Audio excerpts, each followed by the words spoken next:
Bismillahirrahmanirrahim, kita mulai lagi segmen keempat. Anda masih menyaksikan debat Capres-Cawapres Pemilu 2019. Ya, kita berikan semangat karena dalam segmen ini akan kita lakukan sesi debat terbuka. Pasangan calon presiden dan wakil presiden akan mengajukan pertanyaan dan berinteraksi secara langsung. Pasangan calon presiden dan wakil presiden mendapatkan kesempatan yang sama untuk melempar pertanyaan sebagai pembuka debat, kemudian dijawab, ditanggapi, dan kemudian ditanggapi kembali. Perhatikan, durasi mengajukan pertanyaan hanya 2 menit, kemudian untuk menjawab juga 2 menit, dan saling menanggapi masing-masing 2 menit. Jadi total durasi kita untuk debat terbuka adalah 8 menit. Ini adalah sesi pertama dari debat terbuka. Kami sebagai moderator bertugas mengawal jalannya debat agar berjalan dengan tertib dan juga mengingatkan saat waktunya harus bergantian. Kita minta Bapak-Bapak fokus karena 4 tema debat adalah ekonomi, kesejahteraan sosial, keuangan, dan investasi, serta perdagangan dan industri.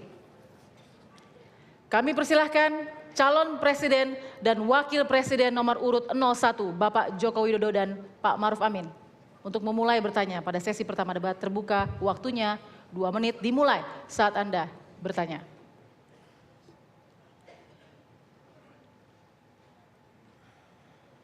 Pertanyaan kami singkat.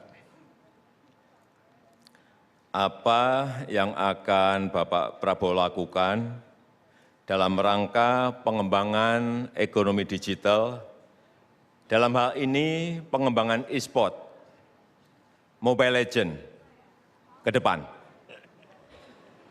Baik, masih ada 1 menit 35 detik, silakan. Cukup. Cukup. Baik, silakan pasangan calon presiden dan wakil presiden nomor urut 02, Bapak Prabowo dan Sandiaga untuk menjawab. Durasi 2 menit dimulai dari berbicara. You wanna test your vice president? Oke. Terima kasih Pak Presiden. E-sports merupakan salah satu sektor yang sangat berkembang seiring dengan pengembangan digital economy dan banyak sekali peminatnya. Mobile Legends salah satunya, dan saya rasa kita memiliki peluang untuk menciptakan produk-produk yang betul-betul menguasai pasar dunia. Karena sektor ekonomi kreatif ini, para anak-anak muda milenial Indonesia ini hebat-hebat sekali. Saya keliling ke seluruh wilayah Indonesia, mereka menanamkan satu optimisme. Saya sebutnya sebagai generasi pop. Mereka positif, optimis, dan produktif. Nah, strategi kami sangat jelas. Kembali kepada entrepreneurship. Dan kunci pemerintah adalah memfasilitasi. Karena kita tidak terlalu bisa meregulasi industri yang sangat cepat berkembang. Dan akhirnya ujungnya untuk apa? Untuk kesejahteraan rakyat dengan membuka lapangan kerja yang seluas-luasnya. Jangan sampai Indonesia yang tentunya dengan pasar yang sangat besar ini hanya fokus untuk diserbu oleh produk-produk impor, termasuk produk-produk e-sports. Dan kami akan memfasilitasi pemerintah bekerja sama dengan Rumah Siap Kerja untuk Anak Muda yang kami luncurkan kemarin. Kita akan membuat satu event-event pelatihan agar kita juga punya juara-juara dunia, tapi jangan sampai e-sports itu bisa mempengaruhi tentunya generasi ke depan kita tidak memiliki akhlakul yang karimah. Nah, oleh karena itu kami fokus pengembangan ekosistem ini berbasis ekonomi digital haruslah berujung kepada peluang lapangan pekerjaan bagi anak-anak muda. Rumah Siap Kerja untuk Anak Muda siap mengembangkan dan langsung konkret memberikan strategi khusus pengembangan e-sports. Tahan.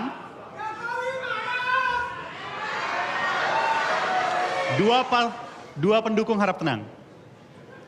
Oke, sudah dijawab. Silakan pasangan calon presiden dan wakil presiden nomor urut 01 menanggapi. Waktunya 2 menit. Kita sebagai pemerintah memang harus cepat tanggap dan respon cepat terhadap perubahan-perubahan global yang saat ini terjadi.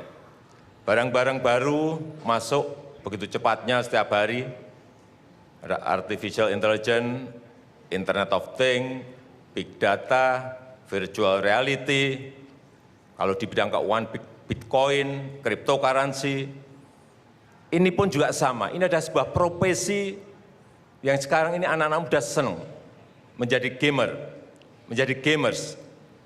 Oleh sebab itu pemerintah membangun infrastruktur digital, baik broadband dengan kecepatan tinggi, palaparing, 4G, sehingga anak-anak muda kita memiliki infrastruktur dalam mengembangkan profesinya sebagai gamers. Yang kedua, membangun ekosistem yang nyaman bagi mereka berusaha membuat game.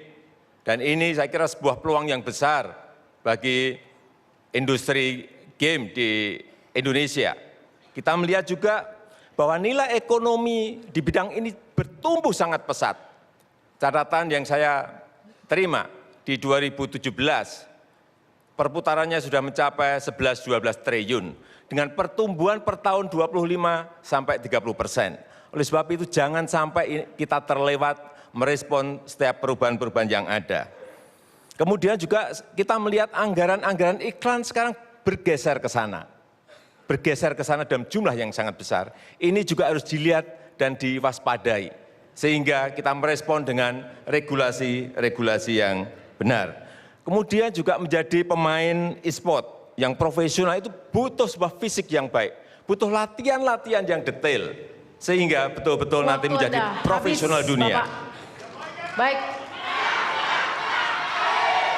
Harap tenang. Ditahan dulu, harap tenang. Berikutnya pasangan calon presiden dan wakil presiden nomor urut 02 untuk menanggapi kembali. Waktunya sama 2 menit akan dimulai saat Anda menanggapi. Saya memfokuskan nanti kebijakan-kebijakan saya dalam hal-hal yang mendasar yang menjawab kebutuhan pangan rakyat Indonesia. Tingkatkan produksi pertanian, tingkatkan penghasilan bagi petani, lindungi penghidupan dan penghasilan nelayan, tingkatkan kualitas hidup buruh, guru honorer. Itu yang saya akan fokus. Digital itu bagus, tapi rakyat kita butuh swasembada pangan, pangan dalam harga terjangkau. Kita harus turunkan harga, rakyat kita sedang susah, kita harus jaga kekayaan Indonesia. Itu yang akan saya fokus. Ya, saya teringat cerita dari Saudara Rahman. Ini anak muda milenial. Saya bertemu di Sidrap, Sulawesi Selatan. Beliau menggunakan teknologi di industri pertanian. Dan waktu bertugas di DKI, perusahaan milik daerah BUMD Food Station membeli beras dari milenial-milenial yang sekarang masuk ke industri pertanian. Saya kagum, mereka memiliki komitmen. Banyak yang menyatakan bahwa milenial ini ya pasti akan ke kota meninggalkan pedesaan. Ternyata banyak sekali milenial-milenial seperti Rahman. Bersama Prabowo Sandi kita akan ciptakan Rahman-Rahman lain, Rahman-Rahman baru di seluruh wilayah Indonesia. Kita harus mampu anak-anak muda ini dengan teknologi digital, teknologi yang berkaitan dengan pertanian, mekanisasi, mereka bisa meningkatkan produktivitas daripada sektor pertanian kita. Jangan terus kita akhirnya harus dibulan-bulani dengan harga bahan pokok yang mahal. Tapi kita juga pada satu saat harus bermimpi bahwa kita bisa mengekspor pangan. Sudah saatnya, wes wayahe, Indonesia harus menjadi kekuatan ekonomi pangan dan kekuatan energi dunia. Terima kasih. Baik, waktu habis. Silakan memberikan semangat. Silakan. Harap tenang. Sesi pertama telah selesai. Harap tenang terlebih dahulu. Kita masuk. Para pendukung harap tenang dulu. Para pendukung harap tenang terlebih dahulu karena kita akan mengikuti sesi selanjutnya. Harap tenang dulu. Sesi kedua masih ada. Kita akan memulai debat terbuka sesi kedua. Selanjutnya dalam sesi ini giliran Bapak Prabowo Subianto dan juga Sandiaga Uno sebagai nomor urut 2 untuk memberikan pertanyaan. Waktu kami persilahkan 2 menit akan dimulai saat Anda bertanya. Silakan. Pak Jokowi yang saya hormati, Kami mengapresiasi fokus terhadap ekonomi digital dan kami sepakat. Namun pendekatan penyelesaian masalah berkaitan dengan pelayanan masyarakat untuk sembako murah, untuk prakerja dan lain sebagainya itu sangat tidak menggunakan kekuatan teknologi digital. Kami menawarkan satu kartu super sakti yang ada di dompet masing-masing, yaitu eKTP yang bisa menyelesaikan 3 permasalahan tersebut sekaligus. Dan ini sudah dicoba kemarin pada acara Young Entrepreneur Summit oleh ilmuwan-ilmuwan ITB. Alhamdulillah berjalan dengan baik. Tapi pertanyaannya bukan itu, Pak. Pertanyaannya adalah ini dalam satu berita bahwa neraca dagang Republik Indonesia masih tekor. Bapak menyatakan bodoh banget kita. Dan tentunya ini menjadi suatu hal yang membuat kami terenyuh. Bahwa sekarang kita defisit neraca perdagangan minus 8 miliar dolar. Dengan RRC kita minus 18 miliar dolar. Kita bangga dengan perkembangan e-commerce, dengan perkembangan teknologi digital dan unicorn yang Bapak sebut. Tapi kita dibanjiri produk-produk dari luar negeri. Saya juga terenyuh bahwa impor migas yang menjadi bagian terbesar ini sebetulnya bisa diselesaikan dengan pendekatan yang lain. Oleh karena itu pertanyaan saya, strategi Bapak seperti apa untuk membalikkan neraca perdagangan kita sehingga kita bisa jaya seperti pemerintah-pemerintah sebelumnya yang bisa menjadi pengekspor bukan hanya pengimpor dan membuka pintu selebar-lebarnya untuk apa-apa harus impor. Terima kasih. Baik, waktu habis. Bersiap. Ditahan dulu. Bersiap kepada Bapak Joko Widodo dan juga Pak Maruf Amin untuk menjawab. Durasi 2 menit dimulai saat Bapak berbicara.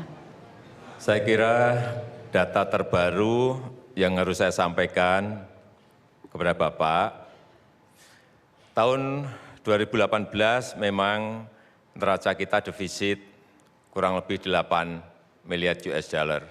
Tetapi pada kuartal pertama tahun ini, coba dilihat, defisit kita turun 0,67 miliar dolar. Artinya usaha kita mati-matian untuk menekan defisit neraca perdagangan ini bukan main-main. Apa yang ingin kita lakukan ke depan? Substitusi barang-barang impor itu harus dikerjakan di Indonesia. Petrochemical, ini harus industrinya harus ada di Indonesia karena terbesar impor kita ada di situ. Kemudian minyak dan gas. Kita telah mulai membangun refinery. Dan dengan pembangunan ini ke depan saya yakin bahwa defisit ini akan bisa kita hilangkan. Memang kuncinya adalah membangun industri di dalam negeri. Oleh sebab itu, ke depan, tadi sudah saya sampaikan bahwa industrialisasi, hilirisasi ini menjadi kunci. Dan itu harus kita paksa dengan kebijakan. Kita juga sudah melakukan pembatasan, yaitu setiap ekspor produk-produk yang berkaitan dengan sumber daya alam itu harus pakai LC. Ini untuk membatasi agar tidak terjadi transfer pricing antara kita dengan pembeli-pembeli yang ada di luar. Dan kita harapkan dengan cara-cara ini, tapi ini memang memerlukan waktu. Percayalah, tidak mungkin balik tangan Waktu langsung habis, selesai. Bapak. Baik, Harap tenang dulu. silakan pasangan calon presiden dan wakil presiden nomor urut 02 untuk menanggapi, waktunya 2 menit. Ya, tentunya kami melihat bahwa ujungnya itu apa yang dirasakan masyarakat. Dengan defisit perdagangan yang terus kita hadapi sekarang, tentunya yang Februari datanya kami miliki, defisitnya turun karena juga impornya turun. Dan impor turun yang apa? Adalah bahan-bahan yang diperlukan untuk proses produksi kita. Ini justru malah mengkhawatirkan kita. Tapi kita kembali ke poin utama. bahwa kalau kita mengalami defisit neraca perdagangan dan kita buka pintu impor sebesar-besarnya, mestinya harga-harga bahan pokok kita itu terjangkau, murah. Mestinya harga energi yang dikeluhkan sekarang oleh ibu-ibu di seluruh wilayah Indonesia, bahwa saya selalu tanya, harga listrik turun atau naik? Naik. Bagaimana dengan harga-harga bahan pokok? Turun atau naik? Naik. Belanja murah atau mahal? Mahal. Nah, ini tidak terselesaikan dengan kebijakan perdagangan kita. Saya bersama Pak Prabowo memiliki strategi yang kita sebut sebagai big push strategi, strategi dorongan besar. Kita kembangkan bagaimana swasembada pangan. Swasembada pangan ini kita dorong proses-proses produksi kita, pupuk dilancarkan, para petani bisa mendapatkan bibit, bisa mendapatkan obat-obatan yang murah, dan stop impor saat panen. Untuk energi, kita harus bangun biofuel. Kita punya 10 juta hektar lahan rusak, lahan terlantar kita bangun. Sehingga apa yang terjadi, Ibu Mia di Tegal mengeluh bahwa biaya tagihan listriknya tadinya 300-400 ribu, sekarang sudah di atas 1 juta. Ini yang harus kita selesaikan. Bersama Prabowo Sandi kita akan turunkan harga listrik, kita akan pastikan harga-harga sembako murah tanpa usaha menerbitkan kartu-kartu baru. Waktu habis, terima kasih. Berikutnya. Oke, para pendukung harap tenang terlebih dahulu. Para pendukung harap tenang terlebih dahulu. Baik, berikutnya pasangan calon presiden dan wakil presiden nomor urut 01 untuk menanggapi kembali. Waktunya 2 menit dimulai saat menanggapi. Silakan Bapak. Saya kira seperti tadi disampaikan Bapak bahwa ingin menggunakan biofuel itu sudah kita lakukan. Dan sudah kita mulai dengan yang namanya B20. Yang sebentar lagi akan kita naikkan lagi menjadi B50. Yang akan sebentar lagi nanti juga akan kita naikkan lagi menjadi B100. Sehingga impor minyak kita menjadi berkurang. Cara-cara ini sudah kita mulai, kita lakukan. Tetapi sekali lagi, ini ekonomi makro, bukan ekonomi mikro. Yang sekali bangun langsung bisa jadi. Nggak bisa juga seperti Bapak tadi sampaikan. Ini ibu ini mengelola ekonomi makro. Agregat produksi itu bukan hanya orang per orang seperti itu jadikan patokan, nggak bisa. Tidak bisa. Kita harus ngerti bahwa yang namanya ekonomi makro itu agregat produksi dan sisi permintaan sekali lagi. Ini harus kita ngerti. Bukan ekonomi mikro yang kita bicarakan ini ekonomi negara. Jadi sangat berbeda sekali. Kita harus ngerti dari sisi supply, dari sisi demandnya secara garis besar seperti apa, harus betul-betul harus memakai angka-angka yang didasarkan dari data-data dan dari survei-survei. Tidak mungkin kita melakukan kebijakan hanya berdasarkan 1 atau 2 orang atau 3 orang yang menyampaikan keluhan kepada Bapak. Dan itu sering Bapak sampaikan sebagai contoh-contoh terus-menerus. Saya kira dalam mengelola ekonomi makro tidak bisa seperti itu menurut saya. Pengalaman saya tidak bisa seperti itu. Cukup Bapak, masih ada waktu? Mau ditambahkan? Baik. Baik, kita beri tepuk tangan yang meriah para pendukung.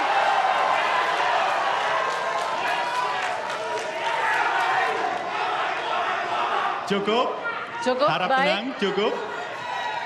Para pendukung, cukup. Sudah kita saksikan bersama debat terbuka antar pasangan calon presiden dan wakil presiden. Dan segmen berikutnya debat terbuka sesi ketiga dan sesi keempat akan dipandu oleh rekan saya, Tommy Restanto. Jadi tetaplah bersama debat kelima Capres-Cawapres Pemilu 2019.